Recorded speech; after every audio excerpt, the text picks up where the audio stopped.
What's going on, guys? This is Rob, and if you're enjoying the content here on my channel, then make sure you hit the like button and make sure you hit subscribe so you can help decide what direction the content on my channel goes in the foreseeable future.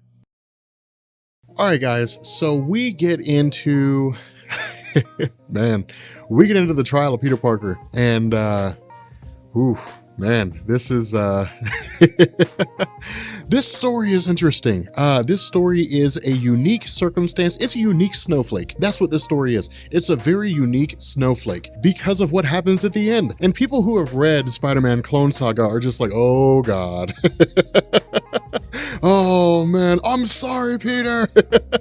It's rough. It's a little bit rough. But what this does is this picks up with the confrontation between Peter Parker, Spider-Man, and Kane. This is actually when they finally meet, they finally go face to face. Remember, Kane had just been kind of making life a nightmare for Ben Reilly, really more so than Peter Parker. But the whole idea was that because Ben Reilly was a clone of Peter Parker, it all really just kind of came back on Peter himself. Now, the crazy thing about this is that Peter had previously broken out of jail before, but ultimately ended up going back in just because of the fact that it was causing more problems than it was worth. And so ultimately, Ben Reilly swapped places with Peter Parker, because to anybody out there who saw the two, they wouldn't know the difference. I mean, all the way down to like the fingerprint, they're basically the exact same. And what this did is it allowed Peter Parker to go forward and figure out who Kane was and why Kane was making life such a nightmare for Peter himself. Now, of course, with Peter out and about, this inevitably leads towards a confrontation between him and Kane. And what we actually end up learning here is that Kane views himself as more of an ally for Peter Parker than an actual enemy. And the reason why is because of the fact that what Kane says is that everything he's done so far has been designed for the purpose of making life an absolute nightmare for Ben Reilly. Because in the mind of Kane, Ben Reilly's the bad guy. Ben Reilly's the false one. Ben Reilly is the clone. He has no business being here. Now, this really kind of turns the tables on everything just because of the fact that up until this point, it was believed that Kane was just a legit villain. He was just a guy who was a jerk and just going around and trying to make life rough for everybody. But again, we didn't really know what his motivation was. We didn't know what the basis behind his actions were. And so ultimately, Peter Parker and Kane end up fighting one another if for no other reason than the fact that at the end of the day, Peter Parker cannot let an innocent man go to jail. Now, of course, the whole idea of who Kane is and what he's about is revealed when Peter still fails to grasp what it is that Kane's talking about. And so ultimately, Kane pulls off his mask and reveals the fact that he is a clone of Peter Parker. Not only that, he was the first clone. And that's really kind of the crazy scenario here, because with regards to him revealing the fact that he's the first clone, we only get a brief little impasse here. What we're told by Kane is that in the beginning, back with Amazing Spider-Man 149, when the Jackal was going through and creating clones of Peter Parker, the first one he made was Kane himself. But the problem was that there was a degenerative illness with regards to Kane in the sense that he wasn't an exact duplicate. He wasn't a perfect clone. And so what ultimately ended up happening is the Jackal tried to get rid of Kane. He literally just tried to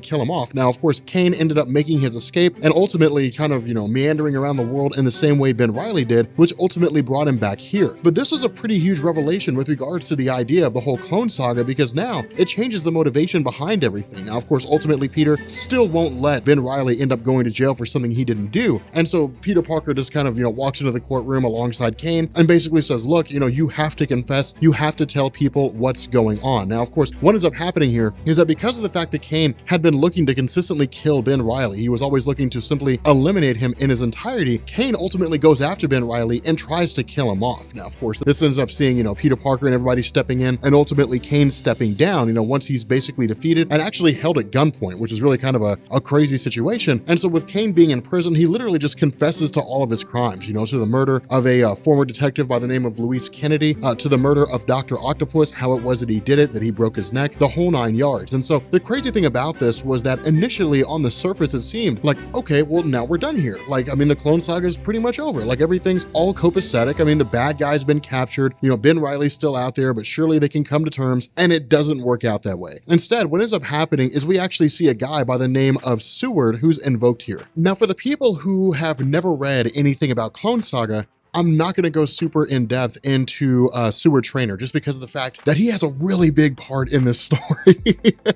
With the grand poobah revelation at the end of the whole thing, I do not want to spoil that because it's actually a really, really cool reveal. And Seward Trainer has a pretty significant role in it all. But what we can say is that where Ben Reilly was just kind of traveling around the world and just trying to live his life, aware of the fact that he was a clone and trying to make a life for himself, he eventually came across Seward Trainer. And Seward Trainer had formed a bond with Ben Riley that was very akin to father and son. A lot of the life lessons that were sort of imparted to Ben Riley, it was kind of like his own version of Uncle Ben in a lot of different ways. I mean, of course, Seward Trainer didn't die in the same capacity that Uncle Ben did, but at the very least, Seward Trainer was able to impart a lot of his own wisdom and his own experience. Now, the other half of this equation is that Seward Trainer is part of the Ben Riley landscape at the moment because of the fact that there were suspected to be complications with regards to Mary Jane Watson and her baby. And so what ended up happening is Ben Riley had actually taken Mary Jane Watson to visit Seward Trainer just to analyze her and make sure there was nothing going on. And Seward Trainer didn't find any problems. He was like, you're going to give birth to a healthy baby, at least that seems to be the case. There won't be any complications in the pregnancy as far as we can tell. But what ended up happening is Seward Trainer had also analyzed, the genes of Ben Riley himself and came to the realization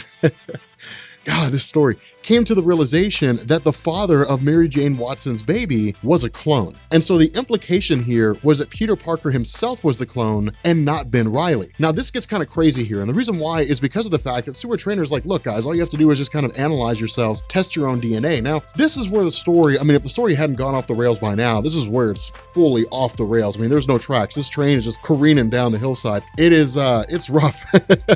It's a little weird because this was one of those things where Marvel was trying to like thicken the plot, where it was like, oh man, you think you know what's going on, but you have no idea. And the problem with this was that by this point in time, fans had had enough. And that's why we skipped over so much of that stuff because it was totally unnecessary. I mean, there were so many things that had no reason to be in this story. Judas Traveler and all that kind of stuff. We delved into him a little bit, but only insofar as we needed to understand the story at the time. But the idea was that while this was all going on, we ended up having Miles Warren the Jackal, who made his escape. And his goal was to basically create an entire world of clones using his carry-on virus. So there were a lot of unnecessary aspects to the story because remember, this was all supposed to be a new status quo. This was not supposed to be a story arc. This was all supposed to be a pretty limited story that ended up seeing Peter Parker basically removed and Ben Riley taking his place. And where it was initially successful, it spun out so fast by editorial mandate that it was like, just keep writing, guys. We don't care what you write. Just keep writing things, slap Clone Saga on it, and sell it. It got to the point where it was 200 some odd issues of just absolute nonsense. So that's why we skipped over so much of that stuff. I mean, in all honesty, we could have covered it, but by the time we got to this point, you would have just been like, okay, I don't care. Like, I really don't care about the Clone Saga. And I guarantee almost nobody would have been watching this video. So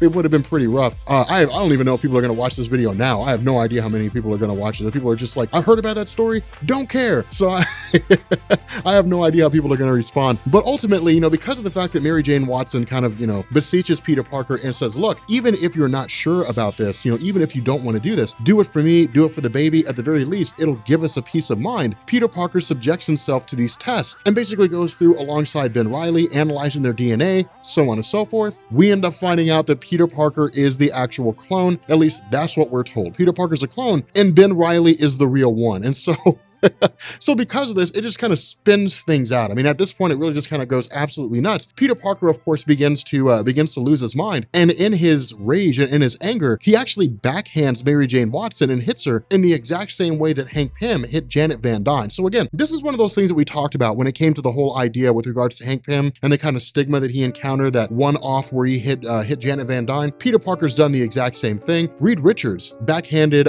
Susan Storm on a multitude of occasions, back in the old 1960s, 1970s stories. So that was one of the big things about why Hank Pym fans get so bent out of shape whenever something like that's brought up. But what this also does is it really kind of sets the stage for the future of the story in the sense that it asks the question, what happens next? Like, what's going to go on now with regards to Peter Parker actually having been revealed to be the clone himself? So again, this video is pretty short. I mean, it's not a super lengthy one. At this point, it just kind of leads into the idea of, this sort of ultimate fallout, this ultimate event, and this huge revelation in terms of who it is that's actually behind the Clone Saga and who's behind, the producing of all these clones with regards to, Peter Parker and so on and so forth. But again, I mean, this is one of the reasons, this is one of the things that we did. We kind of went through here, we skimmed through a lot of this stuff. We ended up just kind of bypassing a lot of things. It's one of the reasons why I went to Sal over at Comic Pop and I was like, look, I know Clone Saga is filled with all kinds of unnecessary stuff. Give me the core stories on what happens if you can. And this is what we have. I mean, this is basically the core set of events as it unfolds. And this was, again, just kind of a change in the landscape. It was designed to sort of revitalize, shift things up a little bit. The problem problem was that with this revelation, fans had just kind of gotten sick and tired of the Clone Saga. They were effectively done. They were like, look, this needs to wrap up and it needs to be finished, which of course we'll get to in the next video when we cover the conclusion of the Clone Saga. But in any event, again, this is a pretty short video, but if you guys are new here to Comics Explained, make sure you guys hit the sub button to become part of the Rob Corps. If you guys enjoyed this video, make sure you drop a like, and yeah, I will catch you guys later. Peace.